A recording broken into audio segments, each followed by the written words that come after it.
অন্তর্বর্তী সরকারে থাকা দুই ছাত্র উপদেষ্টার পদত্যাগ দাবি করেছে বিএনপি। এবার অন্তর্বর্তী সরকারের আইন উপদেষ্টা আসিফ নজরুলের কার্যালয় ঘেরাওয়ের সিদ্ধান্ত নিয়েছেন সমন্বয়করা।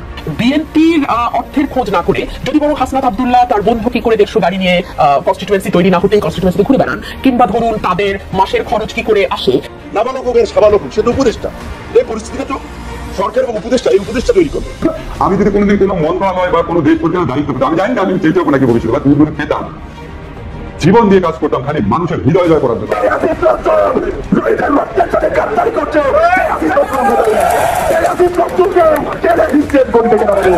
হাসিনার যেরকম পরিণতি হয়েছে এই অন্তর্বর্তীকালীন সরকারের তার চিন্তা করুন পরিণত হবে ইনশাল্লাহ। বর্তমানে রাজনীতিতে চলছে তুমুল উত্তেজনা। সামান্য কোটা আন্দোলন থেকে যেভাবে শেখ হাসিনার পতন হয়েছিল, ঠিক একইভাবে ঢাকার দক্ষিণ সিটিতে ইশরাকের মেয়র হিসেবে শপথপাঠ না করানোর ঘটনাটি উপদেষ্টাদের পদত্যাগ পর্যন্ত করিয়েছে। আমরা বলেছি আসিফ মাহমুদের পদত্যাগ না হওয়া পর্যন্ত আমরা আন্দোলন ছাড়ছি না, রায় হলো পরের বিষয়। যেমনটি শুনলেন এই মুহূর্তে শুধু রায় হওয়ার ক্ষেত্রে এই আন্দোলন চলমান, যে আন্দোলন 7 দিন থেকে চলছে তা থামবে না। উপদেষ্টার পদত্যাগের পরে তারা আন্দোলন থামবেন বলে আমাদের ইশরাক হোসেন মাত্রই কিন্তু জানালেন। আওয়ামী লীগের রাজনীতিও এখন আওয়ামী লীগের টাকায় চলে, বিএনপির রাজনীতিও এখন আওয়ামী লীগের টাকায় চলে। কথা যখন এমন একটি দল থেকে আসে যে দলটির এখনো রেজিস্ট্রেশন হয়নি, এই দলটির বয়স সম্ভবত 2-3 মাস হবে, তাই না? এবং এর মধ্যে 3 মাস, এবং এর মধ্যেই দলটি ইনফ্যাক্ট দলটি প্রসব হওয়ার আগেই রূপায়ণ টাওয়ারের মতন একটা জায়গায় কয়েক লক্ষ টাকা যার ভাড়া, সেখানে তারা অফিস করছে, ইফ নট কোটি খরচ হয়ে গেছে। এবং এই টাকাগুলোর সোর্স কোথায়? বিএনপিতে প্রচুর ব্যবসায়ী আছে, বিএনপিতে প্রচুর প্রফেশনালস আছে, বিএনপিতে প্রচুর ডাক্তার আছে, আইনজীবী আছে। হাসনাত আব্দুল্লাহ তার বন্ধু কি করে 150 গাড়ি নিয়ে কনস্টিটুয়েন্সি তৈরি না হতেই কনস্টিটুয়েন্সিতে ঘুরে বেড়ান, কিংবা ধরুন তাদের মাসের খরচ কি করে আসে, কিংবা ধরুন তারা তাদের ডোনেশন দেয়, তাদের নামগুলো যদি তারা স্পষ্ট করতেন, অথচ সে এখনো হয়তো শুদ্ধ করে বাংলাই বলতে শিখে নাই, তাই না? সো এই প্রশ্নগুলো যদি এখন আমি তুলি তাহলে সেটা খুব সফল হবে।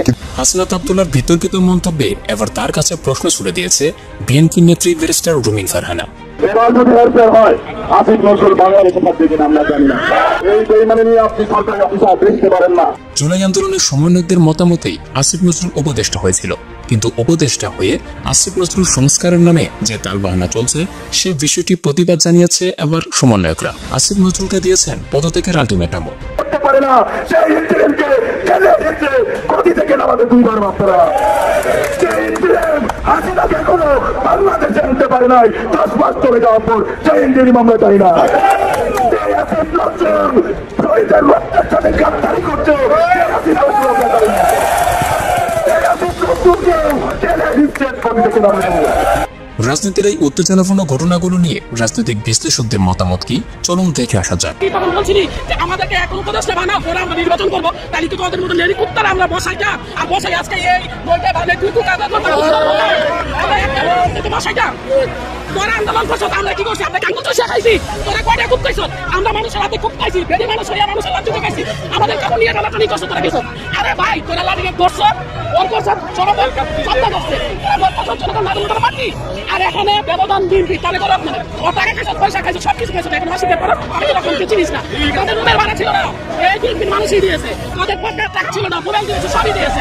বিএনপির নাম প্রকাশ করছ না, তখন বাদ খেতে পাস নাই, তখন গাল ছিল চাপা ভাঙ্গা, ওই গ্রামের মিদে তখন টাকাতে গিয়েছিল লাগে মিদে ওই যে খেদিয়া করতে। এখন উপদেষ্টা হইয়া মুরগি নাম খাইয়া গালের মিদে 15,000 টাকা পেঁয়াজ, 20,000 টাকা পেঁয়াজ, কিন্তু তো 9 মাস আগেও ছিল না, 10 মাস আগেও ছিল না ভাই। 9 মাস আগে তো আমরা আন্দোলন করছি সব টাকাতে, আন্দোলন করলে 9 মাস আগে ওদের কোনো গাল দেখলাম না, ওদের চাপার মিদে মানুষ দেখলাম না। এখন তো জোর ক্ষমতা 20,000 টাকা পেঁয়াজ কোথায় থেকে আসে? বাংলাদেশের মানুষকে তালবাহানা করলে চলবে না, মানুষ এত গরম না, মানুষ বুঝে গেছে। ঠিক আছে, আমরা এক কথায় আসিফ মাহমুদের পদত্যাগ চাই, আসিফ নজরুলের ওটাইলে বড় টাকা।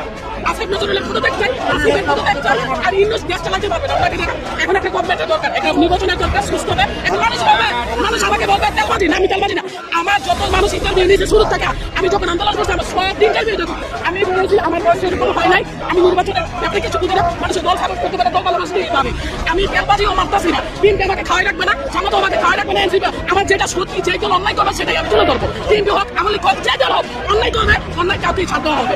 আমি বিএনপি কবি, বিএনপি লোক দিয়ে শুরু করে নেবে জন্য টাকা আমি বুঝতে পারছি না, যেই দলে আসুক অন্যায় করবে। কিন্তু আরেকটা কথা বলি আমি আপনাকে, যে জামাত এখন বলবে কিছু মানুষ ও মনে হয় তেলবাজি করতে আসছে না। ভাই আমি তেলবাজি করবো না, আমার ধানমন্ডি 32 প্রত্যেকটা ইন্টারভিউতে দেখবেন আমি কি বলেছি আপনাদের, যে এই মানুষকে আর 9 আনা 6 আনা করা যাবে না, তালবাহানা করতে পারবে না, মানুষ বুঝে গেছে। তোমরা 9 মাসে একটা আঙুলি কেউ তুমি কিছু করতে পারলা না, বলো আঙুলি সেরা করবে, এই করবে সেই করবে। ভাই এই 10 মাসে কি বিচার হইলো? আমরা কোনো বিচারই দেখতে পাইলাম না। এনসিপির উপরে একটা মহা ঘূর্ণিঝড় আসছে, মূল কারণটা আমরা কিন্তু বারবার বলি এনসিপির বেশ কয়েকটি বড় ধরনের ভুল আছে, আর এই ভুলগুলো হচ্ছে জনগণকে বোধাই ভাবা। আমি এই শব্দটা কেন বললাম, আমি সরি টু সে, বাট তারা মনে করে যে দেখেন এনসিপি উপদেষ্টা আসিফ মাহফুজ এরা আলাদা, তারপরে নাহি তো 3 দিন আগে আলাদা ছিল। এই কথাটা জাতি কি খায়? মানে কোনোভাবেই খায় না। এই এনসিপি কে যখন ইউনূস সরকার পৃষ্ঠপোষকতা করছে, এই কথাটা অবিশ্বাস করবে জাতির মধ্যে এমন কেউ আছে, বা এটা কি প্রমাণিত না? প্রমাণিত। এখন এই যে অবস্থা, মেয়র ইশরাক যে ঘোষণা দিয়েছে দেখছেন, রায় যদি পক্ষেও আসে, উপদেষ্টা আসিফের পদত্যাগের আগে ইশরাক মাঠ ছাড়বে না। ইশরাকের বেশ কিছু কথা ভালো লাগছে, তিনি বলছিলেন এইভাবে মেয়র পদটাকে বাগিয়ে নেওয়া এটা আসলে গ্লোরিফাই অথবা এটার মধ্যে ক্রেডিট বা বাহাদুরি কিছু নাই, কিন্তু বিএনপির কনসার্ন হচ্ছে যে একটা ন্যায্য জিনিস যেটা আদালত, নির্বাচন কমিশন স্বাধীন, শেখ হাসিনার নির্বাচন কমিশন নাই, যেই নির্বাচন কমিশন এখন স্বাধীন সেখান থেকে যখন একটা রায় আসছে, সেই নির্বাচন কমিশনকে ঘেরাও করা, সেখানে গিয়ে অভিযান চালানো, পদত্যাগের দাবি করা কেন? শুধুমাত্র বিএনপির মেয়র হিসাবে ইশরাককে স্বীকৃতি দেওয়া। সাধারণ একটা মেয়র নিয়ে যদি এনসিপি এই লেভেলে খেলে বা সরকার এই লেভেলে খেলে, তাহলে আগামী জাতীয় নির্বাচনে এই সরকারটা কতটুকু নিরপেক্ষ ভূমিকা রাখবে? এনসিপি কে ঢাকা ভিত্তিক একটা রাজনৈতিক দল হিসাবে ঘোষণা দিয়ে মেয়র ইশরাক এই মুহূর্তে যমুনার সামনে বিশাল সমাবেশ তারা করছেন। ডক্টর ইউনূস সরকারের কাছে তাদের এখন দাবি আস্তে আস্তে চেঞ্জ হচ্ছে যে উপদেষ্টা আসিফের পদত্যাগ করতে হবে। পদত্যাগ কইরা রাজনীতি সে এনসিপির পক্ষে যেহেতু করছে, তাকে এনসিপিতে যাইতে হবে। অলরেডি তার উপদেষ্টার যে এপিএস তার নামে দুর্নীতির একটা বিশাল বিষয় আছে। অপরদিকে মেয়র ইশরাক মনে করছেন এই এনসিপি বেসিক্যালি ঢাকা শহরে নিজেদের আধিপত্য ক্ষমতাকে বিস্তৃত করার জন্য তার মেয়র পদটা নিয়ে তারা প্রহসনমূলক আচরণ করছেন।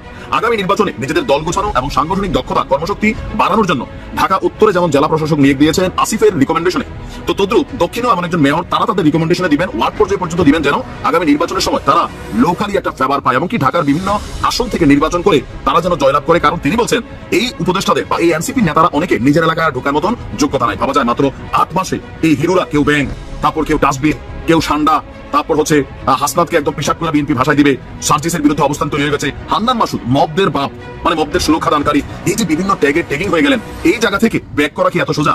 আমি বরাবরই বলি এই দেশে এনসিপির একটাই সফলতা, যখনই কোনো ইস্যু শুধুমাত্র আওয়ামী লীগ আসে আর এনসিপির কাঁধে জামাত ভর করে, তখনই তারা সফলতা দেখে। জামাত ছাড়া এনসিপি, আবার এনসিপি ছাড়াও জামাত অনেক জায়গায় অসহায়, এমনটাই কিন্তু প্রমাণিত হচ্ছে। তো পালানোর সুযোগ পাইছে, তাও আকাশ পথে। আর এই আসিফ নজরুল আর ডক্টর ইউনূস এরা যে পরিকল্পনা করতেছে যে মাস্টার মাইন্ড হিসেবে, এই ধরনের পরিকল্পনা যদি বাস্তবায়ন করার চেষ্টা করে, তাহলে এরা পালানোর সুযোগ পাবে না। রাজনীতির মঞ্চে আবারও আলোচনায় উঠে এসেছে ঢাকা দক্ষিণ সিটি কর্পোরেশন নির্বাচন। একদিকে শপথ নিয়ে নাটকীয়তা, অন্যদিকে সম্ভাব্য প্রার্থীদের নাম মুখে মুখে গুঞ্জন। ইশরাক বনাম হাসনাত নাকি দেখা যাবে ত্রিমুখী দ্বন্দ্ব? রাজনীতির ময়দানে জমে উঠেছে এক নতুন উন্মাদনা। রাজনৈতিক তরঙ্গে ঢাকার দক্ষিণাংশে যেন নতুন ঝড়ের আভাস। মেয়র পদে বিএনপির ইশরাক হোসেনের শপথ ঘিরে তৈরি হওয়া অচলাবস্থার মধ্যেই উকি দিচ্ছে নতুন নির্বাচনের সম্ভাবনা। গুঞ্জনের ঢেউ ছুঁয়ে যাচ্ছে ফেসবুক স্ট্যাটাস থেকে রাজনৈতিক অন্দরমহলে।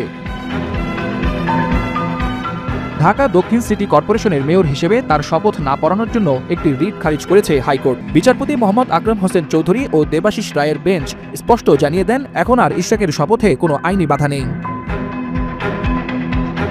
কিন্তু শপথের ছায়া মারিয়ে আলোচনায় এখন নির্বাচন।